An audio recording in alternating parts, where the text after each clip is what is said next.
Before we begin, this video is presented in the form of an audio documentary. So wherever you are, whatever you're doing, put on your headphones and step into the story. Imagine it is the summer of 1990. The desert heat in Kuwait is unbearable. It is the kind of heat that shimmers off roads and makes the air look like liquid. Then, on the 2nd of August, the ground begins to shake. Not from an earthquake. From tanks. Hundreds of them.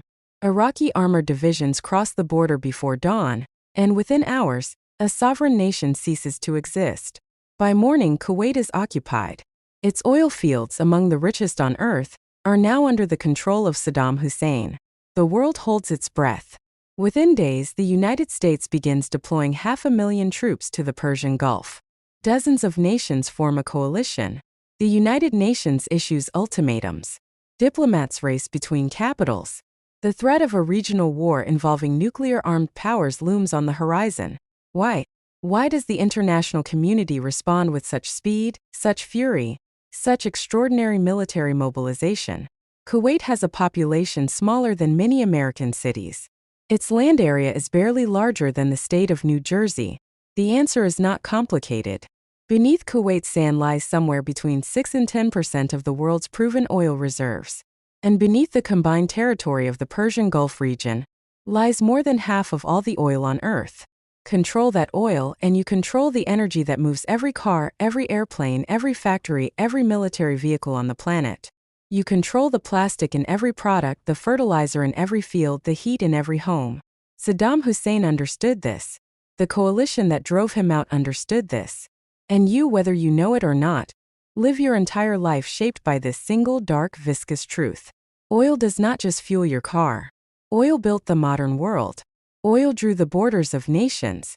Oil started wars and ended others. Oil made kings out of desert sheiks and turned corporations into empires more powerful than governments. Oil is woven into everything you eat, everything you wear, everything you touch. This is the story of how one substance came to control the world. And why even now, even as solar panels spread across rooftops and electric cars fill city streets, that control has not yet ended. Let us go back. Far back. Before the wars, before the corporations, before the pipelines and refineries and stock markets. Back to a time when oil was not a commodity but a curiosity. Human beings have known about oil for thousands of years. The ancient Sumerians, who lived in what is now Iraq, found thick black seeps bubbling up from the ground along the banks of rivers. They called it bitumen. They used it to waterproof boats. They used it as mortar between the bricks of their ziggurats. They used it to hold together the mosaic artwork that decorated their temples. The ancient Egyptians used bitumen in the mummification process. The ancient Chinese, drilling with bamboo poles as early as the 4th century, found oil and natural gas underground, and used the gas to evaporate brine and produce salt.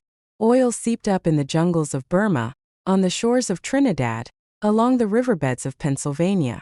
For most of human history, oil was a local curiosity, useful in small amounts for specific purposes. Nobody imagined that this thick, foul-smelling liquid would one day become the most strategically important substance on Earth. That transformation required a crisis. By the mid-19th century, the industrializing world had a lighting problem. Cities were growing. Factories were multiplying. People wanted light after dark. And the primary source of that light, for centuries, had been whale oil. Spermaceti, harvested from the heads of sperm whales, burned with a clean, bright flame and was the preferred fuel for lamps in homes and streets across Europe and North America. But the whales were running out. Decades of industrial-scale hunting had decimated whale populations. The price of whale oil was rising sharply. Hunters were sailing farther and farther, risking longer and longer voyages to find what was becoming increasingly scarce. The world needed a replacement. In 1848, a Scottish chemist named James Young discovered that by distilling coal, he could produce a light oil suitable for lamps. He called it paraffin oil. He patented the process and built a small industry around it. Independently, a Canadian geologist named Abraham Gessner was extracting a similar lamp fuel from coal and oil shale and calling it kerosene. The industry was beginning to stir. But it was in western Pennsylvania, in a small oil seep town called Titusville, that everything changed. Edwin Drake was not a geologist. He was not a scientist. He was, depending on the telling, a former railroad conductor and jack-of-all-trades who had been hired by a group of investors to see if he could get oil out of the ground in commercial quantities. The investors gave him a somewhat honorary title, Colonel Drake, to impress the local landowners. Drake himself had no particular credentials, but he had a practical idea. He drilled. On the 27th of August 1859, at a depth of 69 feet, Drake's drill dropped into a crevice. The next morning, his assistant arrived at the site and found oil floating up inside the pipe. He ran to tell Drake. That well produced perhaps 15 barrels of oil per day. By the standards of what was to come, it was almost laughably small. But the message it sent was enormous. Oil could be extracted from the earth in commercial quantities. It could be refined into kerosene. It could be sold. Within months, prospectors were flooding into Pennsylvania. Within years, the hillsides around Titusville were covered in wooden derricks. The oil boom had begun, and the world would never be the same. The man who understood what this meant more clearly than almost anyone else was born in 1839, the same decade that Drake was fumbling with his drill in Pennsylvania. His name was John Davison Rockefeller. Rockefeller did not discover oil. He did not drill for it. He did something arguably more important. He figured out how to control it. The early oil industry was chaos. Prices swung wildly. 1 week oil was worth $10 a barrel. The next week, after a new well came in, it was worth 10 cents. Drillers competed furiously with each other, cutting prices, cheating each other, bribing railroad companies for better shipping rates. The landscape was dotted with rusting equipment and the ruins of failed enterprises alongside the newly rich. Rockefeller looked at this chaos and saw opportunity. He started not in production but in refining. He built refineries in Cleveland, Ohio, and he ran them with a discipline and efficiency that his competitors could not match. Then he went to the railroads and negotiated bulk shipping discounts so favorable that his competitors simply could not move their product as cheaply as he could. By 1872, Rockefeller had persuaded or pressured the major railroads into a secret arrangement. They would give Standard Oil, his company, preferential rates. They would actually pay Standard Oil a rebate on every barrel of oil its competitors shipped. This meant that Rockefeller's rivals were inadvertently subsidizing him every time they used the railroads. Within years, Rockefeller had consolidated the refining industry to a degree that stunned even him. By 1880, Standard Oil controlled roughly 90% of American oil refining. It controlled the pipelines. It controlled the storage. It set the prices that producers received and the prices that consumers paid. It was the most dominant monopoly in the history of American capitalism, and it taught the world a lesson that is still being learned.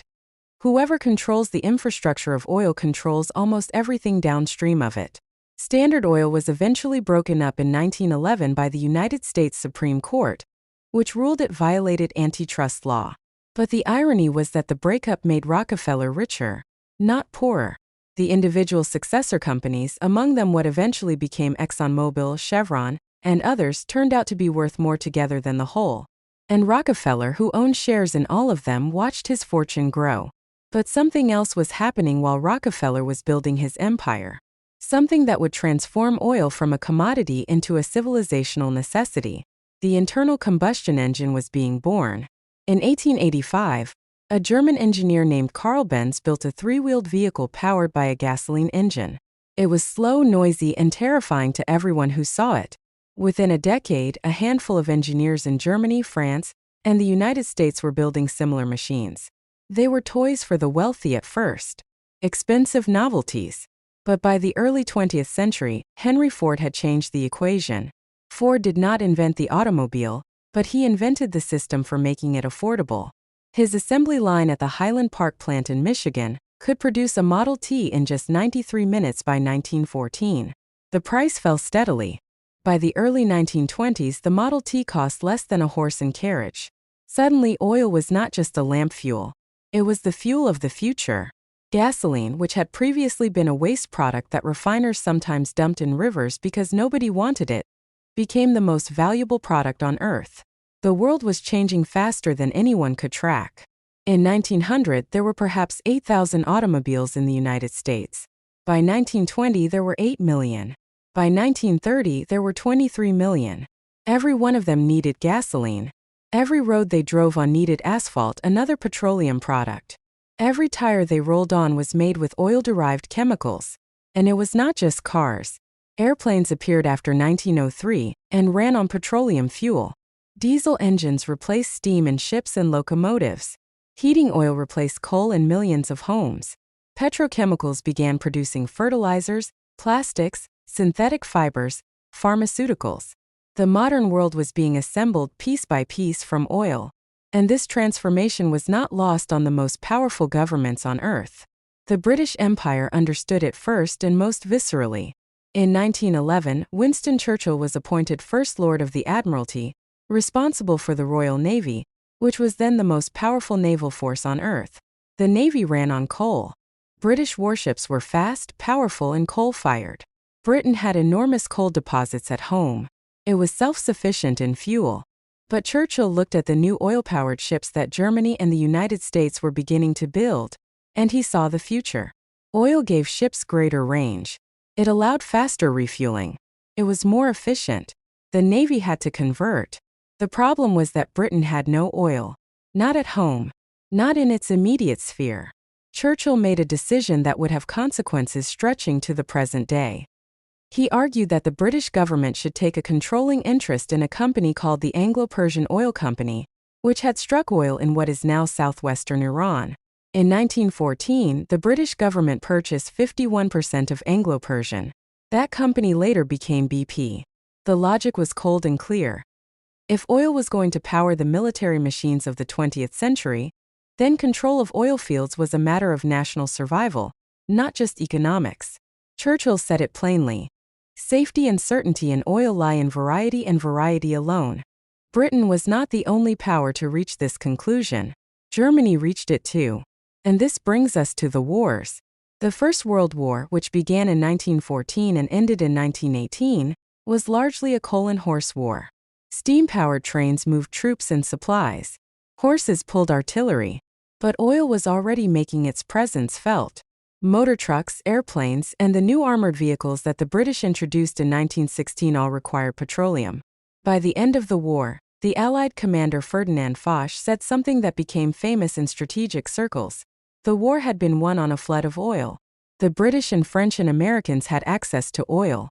Germany, increasingly blockaded and cut off, did not. German soldiers sometimes ran out of fuel at critical moments. German pilots sometimes could not fly because of fuel shortages. Lord Curzon, speaking at a dinner in 1918 just after the armistice, made a statement that was both a boast and a prophecy. He said that the Allied cause had floated to victory upon a wave of oil. The strategists of every major nation absorbed this lesson. Oil was not just a commercial commodity. It was a weapon. It was a lifeline. Its presence or absence could determine the outcome of wars.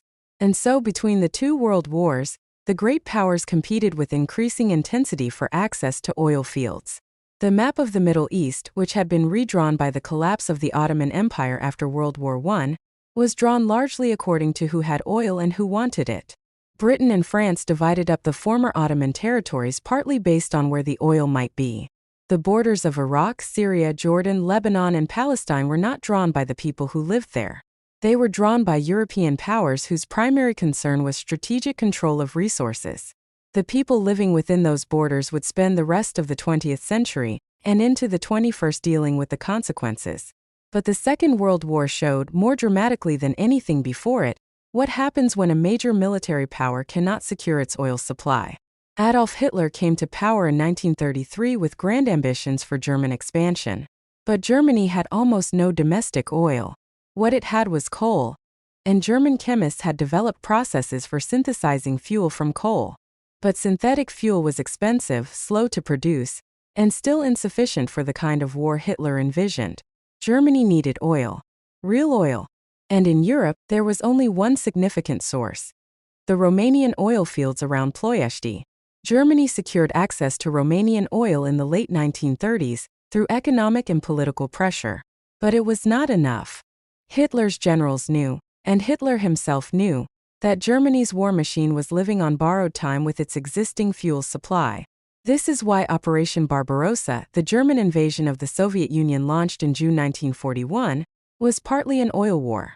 The Caucasus region of the Soviet Union, particularly Azerbaijan and its capital Baku, had some of the most productive oil fields in the world. In 1940, Baku was producing roughly 23 million tons of oil per year, accounting for the vast majority of Soviet oil production. Hitler's southern offensive in 1942, the drive that culminated in the Battle of Stalingrad, had as one of its primary objectives capturing or destroying the Soviet oil fields in the Caucasus. The German Army Group A pushed south through Ukraine toward the oil fields of Maykop and Baku. If they had succeeded, the Soviet war machine would have ground to a halt. They did not succeed. The Battle of Stalingrad, fought from August 1942 to February 1943, became the deadliest single battle in human history and ended with the encirclement and destruction of an entire German army. The German forces never reached Baku. Meanwhile, in the Pacific, Japan was fighting its own oil war. Japan had been the dominant power in East Asia for decades, but Japan, like Germany, had almost no domestic oil. In 1940 and 1941, Japan was receiving roughly 80% of its oil from the United States. Then, in July 1941, after Japan occupied Indochina, the United States froze Japanese assets and imposed an oil embargo. Japan's military leaders calculated that they had perhaps 2 years of oil reserves. After that, their navy would be useless. Their air force would be grounded. Their war machine in China would stop. The Japanese military concluded that they had two choices: abandon their empire in Asia, which they were unwilling to do, or seize the oil fields of the Dutch East Indies, what is now Indonesia. Seizing the Dutch East Indies meant war with the United States. To protect their flank, Japanese planners decided to attack the American naval base at Pearl Harbor, Hawaii, simultaneously with the invasion of Southeast Asia. The attack on Pearl Harbor on December 7, 1941, which brought the United States into the war, was fundamentally motivated by oil. Franklin Roosevelt had understood this before the attack. His administration had understood that cutting off Japan's oil would force a confrontation. They accepted that risk, believing that Japan could not prevail against the United States in a prolonged war. They were right. By 1944 and 1945, American submarines had devastated Japanese oil tankers. Japanese ships were using a cruder, lower-octane fuel. Japanese pilots were being sent into combat in planes running on pine tree resin because there was no aviation fuel left. The Japanese economy was starving for oil long before the atomic bombs fell. The lesson of the Second World War was written in fire and blood. Control of oil is control of military power. And military power in the 20th century was power over everything else. As the war ended, the United States emerged as the dominant power on Earth. And the United States was, at that moment, also the dominant oil power on Earth. In 1945, the United States produced roughly 2/3 of the world's oil. American companies controlled vast reserves in the Middle East. American technical expertise was building oil infrastructure around the globe. But something was shifting in the Middle East. Something that would define the next half-century of global politics. The oil fields of Saudi Arabia, Kuwait, Iran, and Iraq had been discovered and developed largely by Western companies. British Petroleum, Royal Dutch Shell, Chevron, and the successors of Standard Oil dominated production. The governments of the host countries received a share of the profits, but the companies set the prices, controlled the production volumes, and kept the majority of the wealth. The companies and their home governments called this arrangement business. The people of the oil-producing countries called it something else. In Iran, the arrangement produced a crisis that is still echoing today. By the early 1950s, Anglo-Iranian Oil Company, the successor to Churchill's Anglo-Persian, was producing enormous quantities of oil from Iranian fields. The Iranian government received roughly 16% of the profits. The British company kept the rest. An Iranian politician named Mohammad Mossadegh had had enough. Mossadegh was elected Prime Minister of Iran in 1951, on a platform that included nationalizing the oil industry. He was not a communist. He was not a radical. By most accounts, he was a Democrat, a constitutionalist, a nationalist who believed that Iran's resources should belong to Iran. The Iranian parliament voted to nationalize Anglo-Iranian Oil Company. The assets, wells, and refineries were declared property of the Iranian state. Britain was furious. They organized a global boycott of Iranian oil, pressuring other countries and companies not to buy it. The Iranian economy began to suffer. And then the United States entered the picture. In 1953, the CIA, working with British intelligence, organized a coup against the democratically elected government of Mohammad Mossadegh. The operation was called Ajax. It involved bribing Iranian politicians and military officers, hiring mobs to create street violence, and manufacturing the impression of chaos that justified military intervention. The coup succeeded. Mossadegh was arrested and spent the rest of his life under house arrest. The Shah of Iran, Mohammad Reza Pahlavi, who had fled the country during the crisis, was returned to power. He would rule for the next 26 years as an autocrat closely aligned with Western interests, including Western oil interests. The Iranian oil industry was reorganized. A new consortium was created, giving American companies a 40% share alongside the British. The coup left deep wounds in Iranian national memory. A quarter-century later, in 1979, those wounds would help fuel the revolution that overthrew the Shah, created the Islamic Republic of Iran, and destabilized the Middle East for decades. But in 1953, the lesson was clear. The United States was willing to overthrow a democratically elected government to protect access to oil. This was not the last time. And it was not the only country. The logic of oil and power was reshaping the map of the world in ways both visible and hidden. In 1945, President Franklin Roosevelt met with King Abdul Aziz ibn Saud of Saudi Arabia, aboard a U.S. Navy cruiser in the Suez Canal. The meeting was brief but consequential.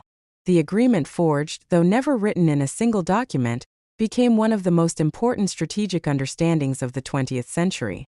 The United States would guarantee Saudi Arabia's security. The Saudis would ensure that their oil flowed to Western markets, priced in American dollars, in sufficient quantities to fuel the post-war economic boom. This arrangement, which some analysts call the petrodollar system, became the bedrock of American geopolitical power. Oil was priced in dollars. Countries that needed oil needed dollars. Countries that needed dollars bought American government bonds. This created a permanent global demand for American currency that allowed the United States to maintain extraordinary economic advantages for decades. Saudi Arabia became fabulously wealthy. Its ruling family, the House of Saud, used that wealth to build a modern state on the oil revenues while maintaining conservative religious and social institutions. The kingdom became both an essential American ally and a fundamentally undemocratic society. This contradiction would generate tensions that still have not been resolved. But if Saudi Arabia represented accommodation between Western powers and a Gulf monarchy, other oil-producing nations were moving in a different direction. In September 1960, representatives of Saudi Arabia, Iran, Iraq, Kuwait, and Venezuela gathered in Baghdad. They had a common grievance. The major Western oil companies operating in their countries were setting oil prices unilaterally. They were cutting prices, reducing government revenues without consultation. The 5 countries formed an organization. They called it the Organization of the Petroleum Exporting Countries, OPEC. For the first decade of its existence, OPEC was largely ignored by the Western oil industry. The companies, known as the Seven Sisters, continued to dominate production and pricing. OPEC issued statements. Nobody paid much attention. Then came 1973. And the world discovered what it means to be dependent on something you cannot control. The 1973 Arab-Israeli War, also known as the Yom Kippur War, began on October 6, 1973, when Egypt and Syria launched a surprise attack against Israeli forces in the Sinai and the Golan Heights. Israel, after initial setbacks, recovered and eventually pushed back the attackers. The United States provided emergency military supplies to Israel. The Arab members of OPEC were furious. They announced an oil embargo against the United States, Western Europe, and other nations that had supported Israel. The effect was immediate and devastating. Oil prices quadrupled within months. Gasoline lines stretched for blocks in American cities. Thermostats were turned down. Airlines canceled flights. The stock market collapsed. Inflation spiked. The American economy, which had never really confronted the fact of its dependency on imported oil, was in shock. In the Netherlands, which was particularly targeted by the embargo, the government introduced car-free Sundays. Dutch people rode bicycles on the highways. There was an eerie, unsettling quality to the empty roads, as if the modern world had briefly paused. The crisis lasted about 5 months before the embargo was lifted. But the damage was done. The illusion that cheap, reliable oil was a permanent fact of nature had been shattered. And something even more profound had shifted. OPEC had demonstrated that the producing countries, not the consuming countries, could now set the terms. The age of Western control over Middle Eastern oil was ending. A new order was emerging. The Iranian Revolution of 1979, which overthrew the Shah and established the Islamic Republic under Ayatollah Khomeini, triggered a second oil crisis. Iranian oil production collapsed. Prices doubled again. American hostages were held in Tehran for 444 days. The Carter administration fumbled a rescue mission. Ronald Reagan came to power promising strength. The 1980s began with oil prices at historic highs, and the world reorganizing itself around this new reality. Energy conservation became a political priority. Nuclear power expanded. Smaller cars sold. The Japanese automobile industry, which had been building fuel-efficient vehicles for years, suddenly found a massive export market in the United States. But then the prices crashed. In 1986, Saudi Arabia, for complex reasons involving market share and internal OPEC politics, dramatically increased its oil production. Prices collapsed from over $30 a barrel to under $10. The boom turned to bust overnight. Oil-dependent economies like Mexico, Nigeria, and Venezuela, which had borrowed heavily against their future oil revenues, were suddenly unable to service their debts. The 1980s debt crisis in the developing world was significantly an oil story. And in the Soviet Union, something critical was happening. The Soviet Union was a major oil producer.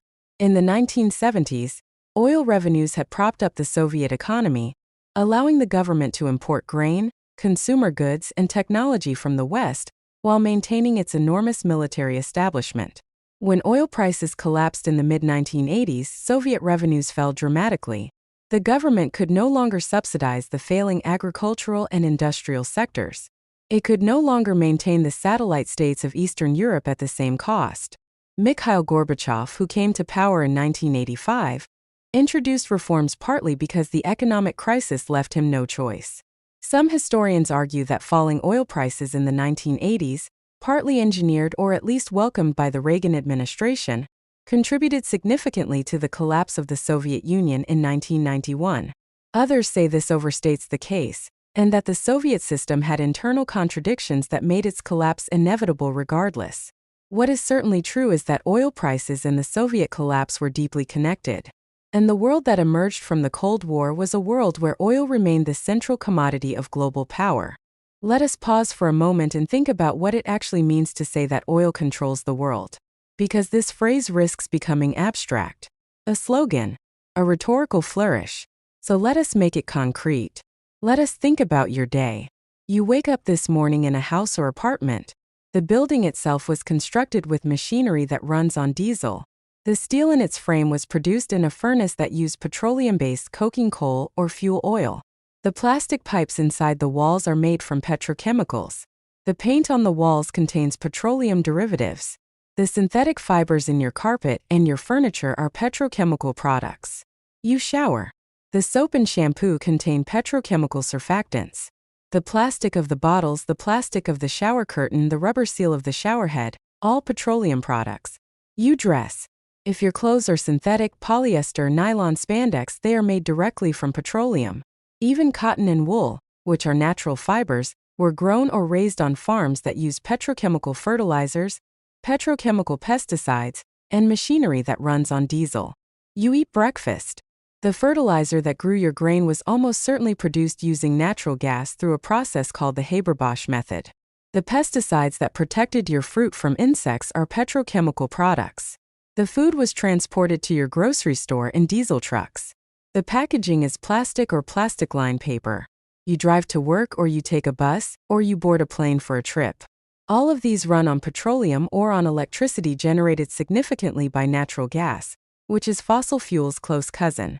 Your phone, your computer, your television, all manufactured in facilities using enormous amounts of energy, most of it from fossil fuels, all containing plastic components. all transported using petroleum-powered shipping. From the moment you wake to the moment you sleep, you are embedded in a system built on oil and gas. You do not see the oil. You do not smell it or taste it. But it is everywhere, doing the invisible work that keeps modern civilization functioning. Václav Smil, the energy scholar who has spent decades studying these systems, has estimated that the average human today has access to energy equivalent to what 60 or 70 servants would have provided in pre-industrial times. That energy comes overwhelmingly from fossil fuels. We are not just dependent on oil. We are constituted by it.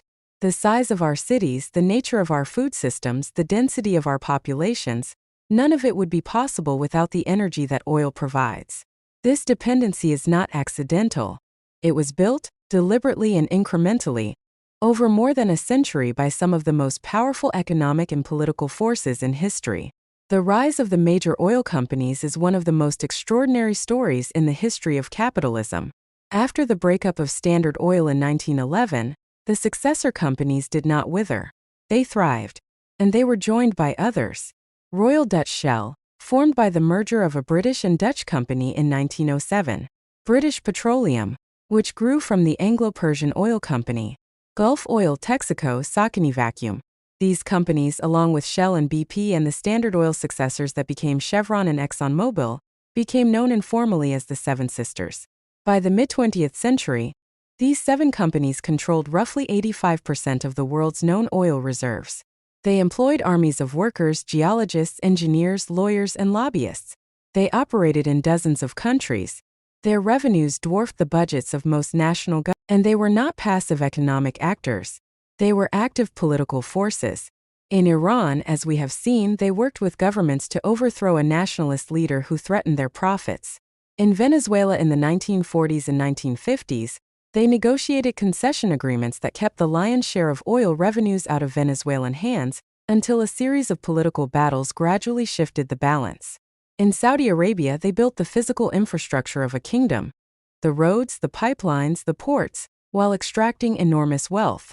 The political power of oil companies inside their home countries was equally significant. In the United States, the oil and gas industry has for decades been among the largest contributors to political campaigns. It has shaped energy policy, environmental regulation, tax law, and foreign policy in ways that are sometimes transparent and sometimes hidden. The depletion allowance, a feature of American tax law that allowed oil companies to deduct a percentage of their revenue, as if their oil reserves were depreciating assets like factory equipment, was a massive subsidy that persisted for decades and generated extraordinary wealth for oil producers. The highway system, the suburban development pattern, the underfunding of public transit, the defeat of energy efficiency standards. None of these things happened purely because of market forces. They were the results of political struggles in which the oil and automobile industries wielded enormous power. This is not a conspiracy. It is not a secret plot.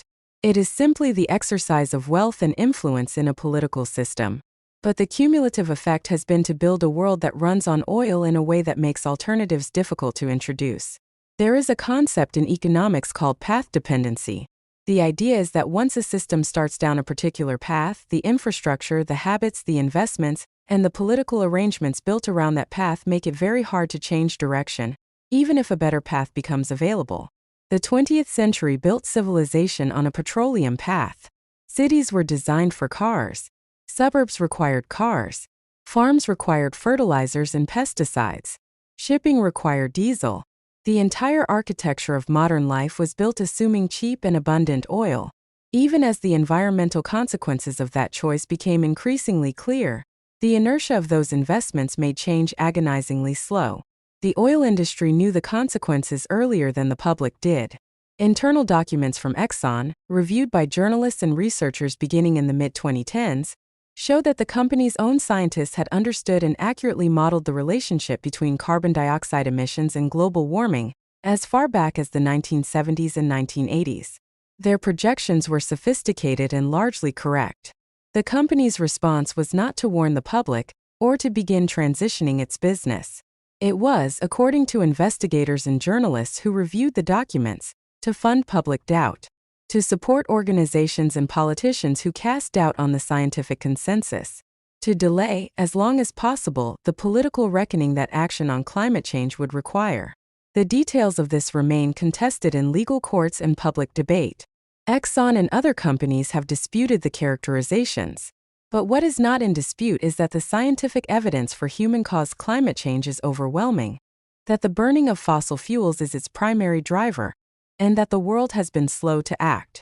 The oil industry's political and economic power is a significant part of the reason why. But let us also be honest about the other side of this. Oil wealth has not only produced war and corruption and environmental damage. It has also funded extraordinary human progress. The petrochemical fertilizers that depend on natural gas have enabled agricultural yields that were unimaginable a century ago. Norman Borlaug, the American scientist who developed high-yield crop varieties and won the Nobel Peace Prize, is credited with saving perhaps 1 billion people from famine. His green revolution required fertilizers. The fertilizers required fossil fuels. The plastics that came from petroleum made medical equipment cheaper and more sterile. Single-use syringes, plastic tubing, sterile packaging. These reduced infection and saved countless lives. Medications are manufactured, stored, and distributed in systems that depend heavily on petrochemicals. The oil-powered transport system that we might criticize for its emissions also made possible a global food supply that feeds 8 billion people. It made possible the movement of doctors, vaccines, and emergency supplies to disaster zones.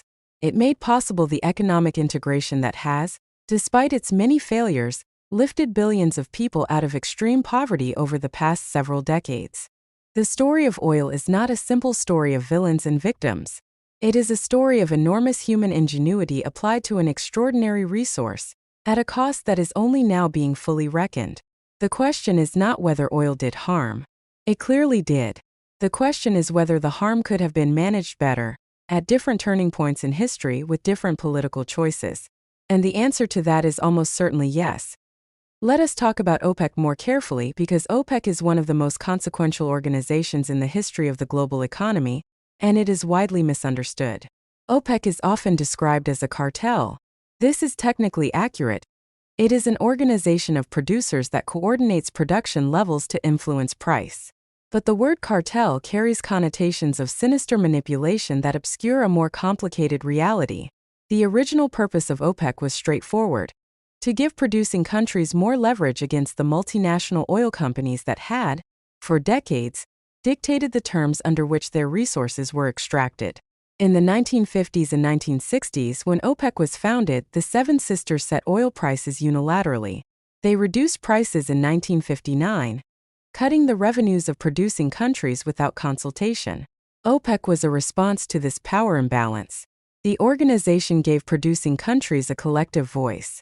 And over the 1970s and 1980s, those countries gradually nationalized their oil industries, taking ownership of what had been foreign corporate assets. Saudi Arabia created Saudi Aramco. Iran created the National Iranian Oil Company. Iraq nationalized its oil industry. Venezuela did the same.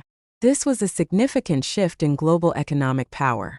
For the first time, the countries sitting on top of the oil were actually controlling it.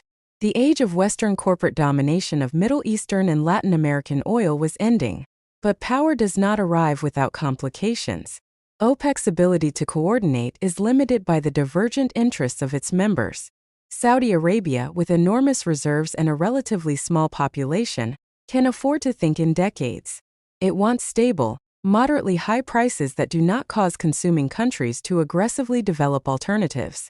Venezuela, with a large population and urgent budget needs, historically wanted higher prices immediately, even at the risk of demand destruction. Iraq and Iran, often in conflict with each other and with the Gulf states, have their own political calculations.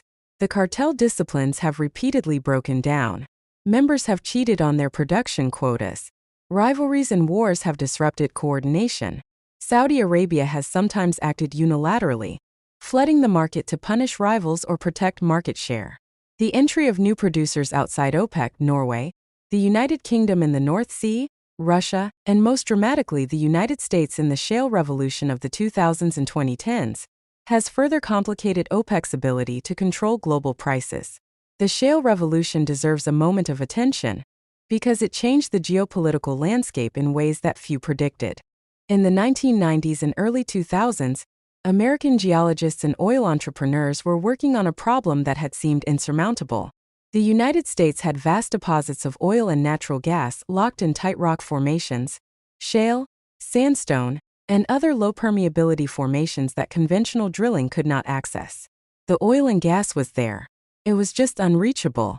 The breakthrough came through the combination of two technologies: horizontal drilling, which allows a drill bit to turn sideways and run for thousands of feet through a rock formation, and hydraulic fracturing or fracking, which uses high-pressure fluid to crack the rock and release the trapped oil and gas. Neither technology was new. Fracking had been used since the 1940s in conventional wells. Horizontal drilling had been practiced for decades.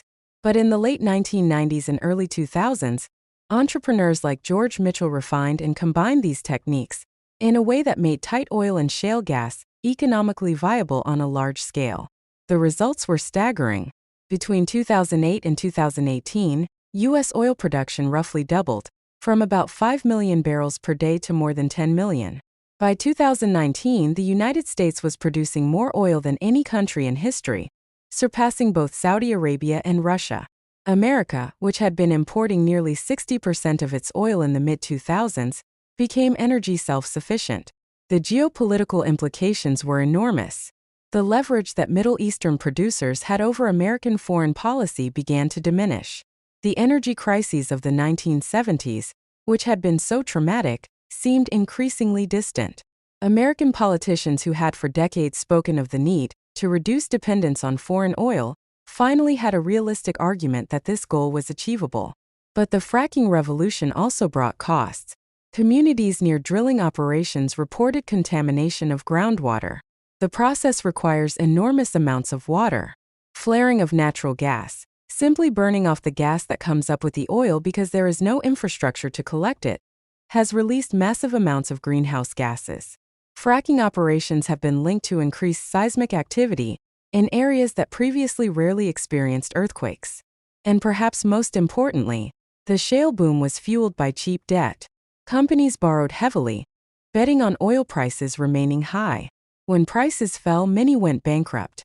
The boom-bust cycle of the oil industry played out again. As it always does, devastating communities that had built their economic lives around the drilling rush.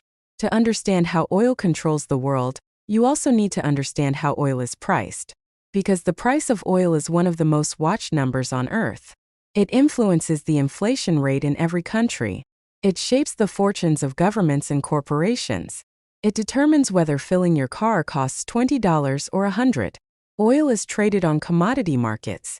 The benchmark prices, West Texas Intermediate in the United States, Brent crude in Europe, are set by supply and demand on these exchanges, influenced by OPEC production decisions, by geopolitical tensions, by weather events, by economic growth forecasts, and by speculation. The speculative dimension is significant. Oil futures markets allow traders to buy and sell contracts for oil that has not been produced yet, will not be delivered for months, and may never actually be handled as physical barrels. The volume of paper oil trading far exceeds the volume of actual oil changing hands. This means that financial dynamics, investor sentiment, algorithmic trading, hedge fund strategies, can move oil prices significantly, independent of actual supply and demand. In 2008, oil prices rose to nearly $150 a barrel, driven partly by growing demand from China and India, and partly by speculative financial flows. Then, as the global financial crisis hit, demand collapsed and prices fell below $40 within months. In 2020, during the early weeks of the COVID-19 pandemic, when global travel stopped and economies shut down, oil demand collapsed so suddenly that the price of U.S. crude oil futures briefly went negative. Sellers were paying buyers to take oil off their hands because there was literally no storage space left. The volatility of oil prices is not a bug in the system. It is a fundamental feature of a commodity that takes years to develop new supply, can see demand change rapidly with economic conditions, and is produced by countries with wildly different political systems and economic needs. That volatility has caused suffering on a scale that is difficult to comprehend. Countries that built their economies on oil revenues have experienced catastrophic boom-bust cycles. Nigeria, which has earned hundreds of billions of dollars in oil revenues since the 1970s, remains one of the world's poorest countries by per capita income. Its population, much of it excluded from the oil wealth, has suffered from environmental degradation in the Niger Delta, while a relatively small elite has captured most of the wealth. This pattern, oil wealth coexisting with or even producing poverty and instability, is so common that economists have given it a name: the resource curse. The theory of the resource curse, developed by economists like Richard Audi and Jeffrey Sachs, argues that abundant natural resource wealth can actually impede economic development by making governments financially independent of their citizens, reducing the incentive for productive economic diversification, strengthening the hand of corrupt elites, and making currencies uncompetitively expensive through a mechanism called Dutch disease. Not every oil-rich country has suffered the resource curse equally. Norway, which discovered oil in the North Sea in the late 1960s, created a sovereign wealth fund that has invested the revenues carefully and maintained strong democratic institutions. The Norwegian Oil Fund is now the largest sovereign wealth fund in the world, with assets exceeding $1 trillion. But Norway is an outlier. More common is the pattern seen in Libya, Angola, Venezuela, Equatorial Guinea, and parts of the former Soviet Union. Oil wealth captured by a narrow elite, state institutions hollowed out, economic diversification neglected, political repression maintained against populations that demand a share of what is rightfully their national patrimony. The Middle East is the heart of this story, and its modern tragedy cannot be understood without oil. The Arabian Peninsula before oil was an extraordinarily poor region. Its people were nomadic or agricultural, living in conditions that had changed little for centuries. The few cities, Mecca, Medina, Riyadh, Kuwait City, were modest places without running water, electricity, or paved roads. Then, beginning in the 1930s and accelerating after World War II, the oil began to flow. The transformation was unlike anything in human history. In 1938, the average Saudi had an income equivalent to a few $100s in today's terms. By the 1970s, Saudi Arabia was one of the wealthiest countries in the world on a per capita basis. Skyscrapers rose in the desert. Highways were built. Hospitals and schools appeared. Air conditioning made the brutal summer heat manageable. But the wealth was not evenly distributed, and the political systems that had existed before oil were not reformed to accommodate the new realities. Instead, oil wealth allowed existing power structures, tribal, royal, religious, to entrench themselves more firmly. Saudi Arabia is an absolute monarchy. The House of Saud rules with no elected parliament, no independent judiciary, no free press. Political opposition is suppressed. Women were legally prohibited from driving until 2018. Foreign workers, who make up a significant portion of the labor force, have few legal rights. These facts have been consistently overlooked, minimized, or excused by Western governments and corporations because Saudi Arabia is the world's most important swing oil producer. When prices rise, Saudi Arabia can open the taps and stabilize them. When prices fall too far, Saudi Arabia can cut production. The kingdom's relationship to global oil markets gives it a leverage that has insulated it from the kind of sustained pressure that would otherwise accompany its human rights record. The same dynamic, with variations, applies to other Gulf states. And it applies with different details to Russia. Russia is the world's second or third largest oil producer, depending on the year. Russia's economy is significantly dependent on oil and gas revenues. When oil prices are high, Russia's government has money to spend on military capability, on social programs, on the projection of geopolitical influence. When prices fall, the Russian economy contracts sharply. Western Europe's dependence on Russian natural gas, which became acutely apparent after Russia's invasion of Ukraine in 2022, was built over decades of economic calculation and political complacency. European governments accepted energy dependency because Russian gas was cheaper than alternatives. It was a rational economic choice. It turned out to be a profound strategic vulnerability. What happened next changed everything. Within months of Russia's full-scale invasion of Ukraine in February 2022, Europe was scrambling to build liquefied natural gas terminals, accelerate renewable energy deployment, and find alternative gas suppliers, doing in 1 year what might otherwise have taken a decade. The crisis demonstrated both the power of energy dependency as a geopolitical weapon and the speed with which dependency can be reduced when the political will exists.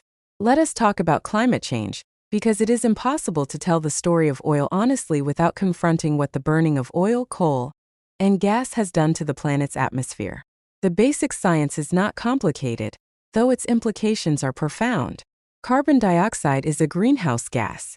It traps heat in the Earth's atmosphere. The more of it in the atmosphere, the warmer the planet becomes, just as a thicker blanket keeps you warmer at night. For most of human history, the concentration of carbon dioxide in the atmosphere was around 280 parts per million. This level fluctuated slightly over geological time with natural processes. Then, with the Industrial Revolution, humans began burning coal, oil, and gas at enormous scale, releasing carbon that had been stored underground for hundreds of millions of years. By 2023, atmospheric carbon dioxide had exceeded 420 parts per million, levels not seen on Earth for at least 3 million years, when global temperatures and sea levels were significantly higher than today. The consequences are unfolding. Rising sea levels, increasing frequency of extreme weather events, shifting rainfall patterns, ocean acidification, coral reef bleaching, more intense droughts and floods, the disruption of ecosystems that human agriculture and civilization depend upon. These are not predictions. They are measured, documented, happening now realities. The cost of these changes is being borne most heavily by the poorest and most vulnerable people on Earth, those who live in low-lying coastal areas, those who depend on rain-fed agriculture, those who lack the resources to adapt. The communities of Bangladesh, of Pacific Island nations, of sub-Saharan Africa, bear consequences disproportionate to their contribution to the problem. The moral dimension of this is stark. The wealthy countries that built their prosperity on fossil fuels, and the wealthy individuals within all countries who have consumed far more than the global average, are imposing costs on those least able to bear them. The oil industry's response to this reality has been complex and sometimes contradictory. Some companies have, over the past decade, invested significantly in renewable energy and set ambitious targets for reducing their carbon footprint. Others have continued to lobby against climate regulation while making public statements about sustainability. The gap between stated commitments and actual behavior varies significantly by company and by year. What is not in dispute is that the trajectory of fossil fuel consumption is not yet consistent with the goals set in international climate agreements, and that the consequences of continued high emissions are severe and increasingly irreversible. There is a concept sometimes discussed in energy circles called peak oil. The original version of the theory, proposed by a geologist named M. King Hubbard in 1956, was that American oil production would peak in the early 1970s and then decline. He was right about that specific prediction. The broader version of the theory was that global oil production would eventually peak and then decline as the world ran out of easily accessible reserves. This version of peak oil has been debated for decades, with pessimists regularly predicting imminent decline, and the industry repeatedly finding new reserves or new extraction techniques that extended the timeline. The shale revolution essentially killed the near-term resource scarcity version of peak oil. There is more oil in the ground than humanity is likely to burn if it takes climate change seriously. But there is another version of peak oil that is now being discussed: peak oil demand. The idea is not that we will run out of oil, but that demand for oil will peak and then decline as electric vehicles, renewable energy, and energy efficiency improvements reduce consumption. This is not a certainty. It depends on the pace of technology deployment, on government policy, on economic growth patterns, and on the choices of billions of individual consumers and businesses. But it is increasingly viewed as a realistic possibility by energy analysts, including those within the oil industry itself. The transition to a post-oil economy, if it comes, will not be simple or seamless. The electric vehicle story is one of the most significant economic disruptions of the early 21st century, and it is worth examining carefully because it illustrates how quickly things can change, and how slowly. In 2010, there were roughly 17,000 electric cars in the world. By 2023, there were over 40 million. The growth has been extraordinary by any historical standard. This growth is being driven by several forces simultaneously. Battery technology has improved dramatically, with the cost of lithium-ion batteries falling by roughly 90% between 2010 and 2023, making electric vehicles cost-competitive with internal combustion cars in many markets. Governments in Europe, China, and to some extent the United States have provided subsidies and set regulatory requirements that accelerate adoption. And consumer interest, driven by concerns about fuel costs, air quality, and climate change, has grown substantially. The implications for oil demand are significant but not immediate. Transportation accounts for roughly 50 to 60% of oil demand globally. If electric vehicles displace internal combustion engines over the next 2 to 3 decades, the impact on oil consumption would be enormous. But the transition faces real challenges. The electrical grid needs to expand significantly to charge hundreds of millions of vehicles. The mining of materials for batteries, lithium, cobalt, nickel, manganese, creates its own environmental and geopolitical challenges. Cobalt, for instance, is produced in large quantities in the Democratic Republic of Congo, under conditions that human rights organizations have documented as deeply problematic.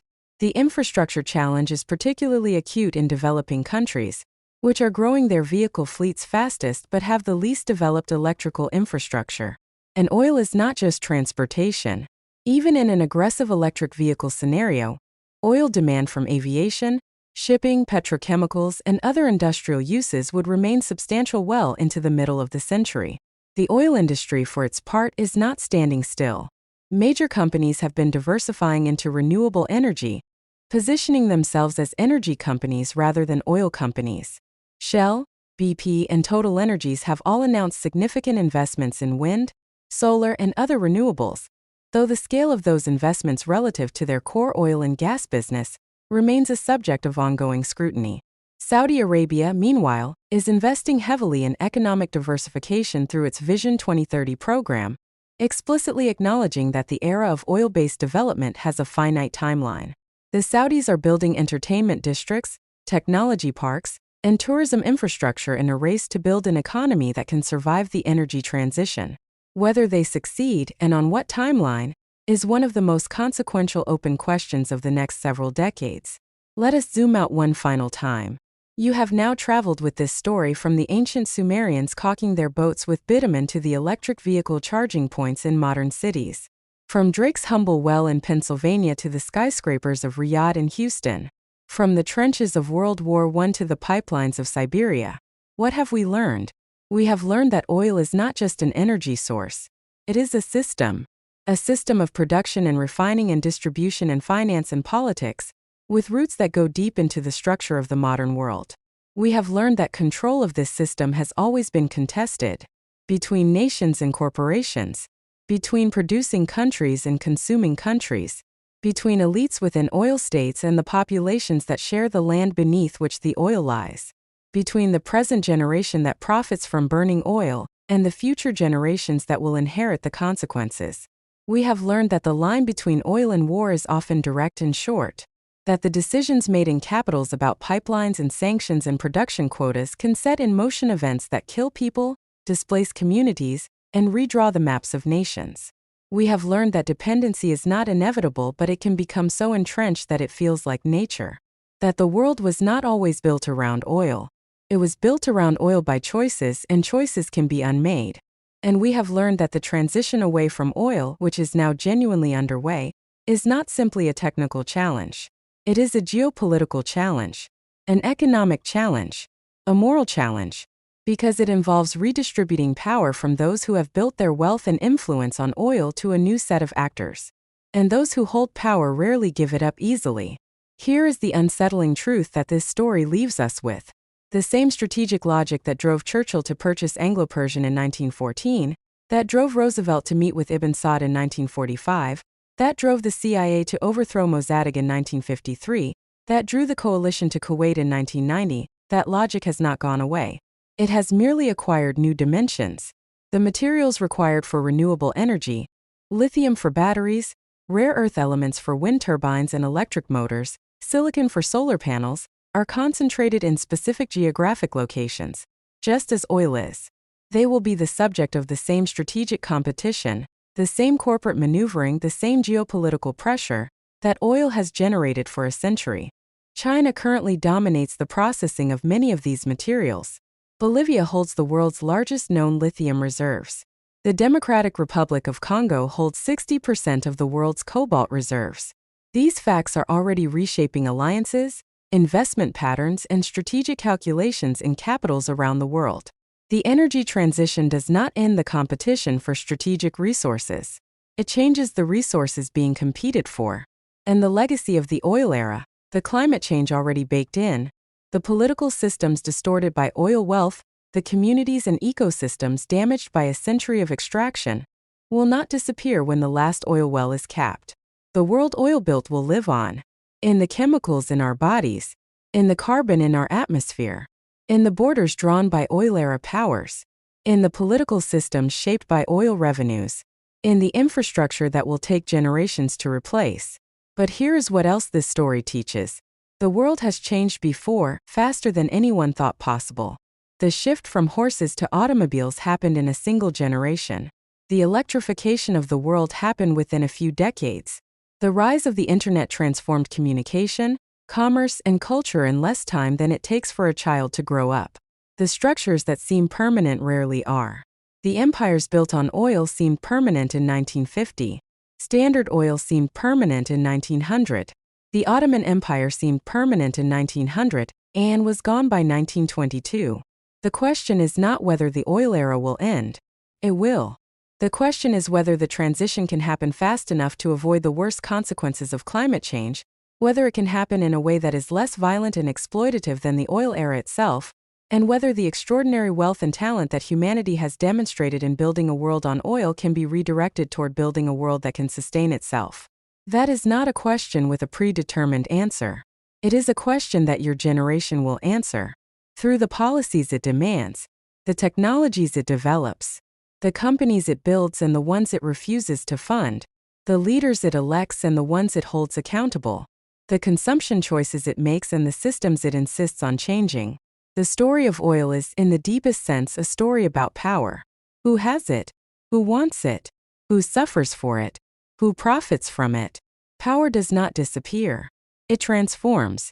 Right now, somewhere in a boardroom, a strategic decision is being made about a pipeline, about an oil field, about an electric battery supply chain, about a renewable energy concession. The decision will affect your life and your children's lives in ways that will not be obvious for years. And right now, somewhere in the world, there is a young person who does not yet know that they will make the discovery, or the decision or the invention that changes the equation. Who does not yet know that they will be part of the next chapter of this story. The oil that runs through the arteries of the modern world is beginning slowly to thin. The machines that burn it are beginning reluctantly to give way to machines that do not. The political order built on controlling it is already shifting, unevenly, toward a new landscape whose shape is not yet clear. But one thing is clear. Understanding how we got here, the wells and the wars, the companies and the coups, the deserts and the diplomacy, the invisible web of oil that threads through everything you eat and wear and touch, that understanding is not just history. It is the necessary foundation for everything that comes next. The world was made from oil. What it is made from next is still being decided. And the decision belongs to the living.